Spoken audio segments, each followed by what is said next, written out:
ಇವತ್ತಿನ ದಿವಸ ಬೆಳಗಾವಿ ಜಿಲ್ಲೆಯ ಸೂಳೆಬಾವಿ ಶ್ರೀ ಮಹಾಲಕ್ಷ್ಮಿ ದೇವಸ್ಥಾನದಲ್ಲಿ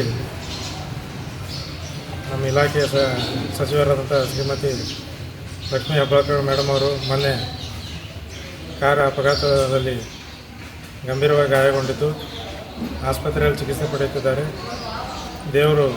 ದೇವಿಯ ಕೃಪೆಯಿಂದ ಅವರು ಬೇಗ ಗುಣಮುಖರಾಗಲಿ ಅಂತೇಳಿ ಈ ರಾಜ್ಯದ ಸಮಸ್ತ ವಿಕಲಚೇತನ ಮತ್ತು VRW, MRW, URW ಕಾರ್ಯಕರ್ತರ ಪರವಾಗಿ ನಾವೆಲ್ಲರೂ ಇವತ್ತಿನ ದಿವಸ ಸೂಳೆಬಾವಿ ಶ್ರೀ ಮಹಾಲಕ್ಷ್ಮಿ ದೇವಸ್ಥಾನದಲ್ಲಿ ಹೋಮ ಹವನ ಪೂಜೆ ವಿಶೇಷ ಪೂಜೆ ಮಾಡುವ ಮೂಲಕ ಪ್ರಾರ್ಥನೆ ಮಾಡ್ತೇವೆ.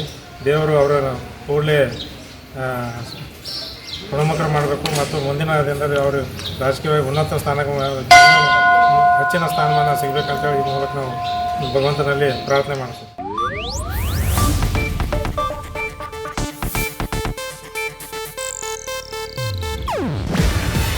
ಇದು ಏಷ್ಯಾನೆಟ್ ನ್ಯೂಸ್ ನೆಟ್ವರ್ಕ್ ಪ್ರಸ್ತುತಿ.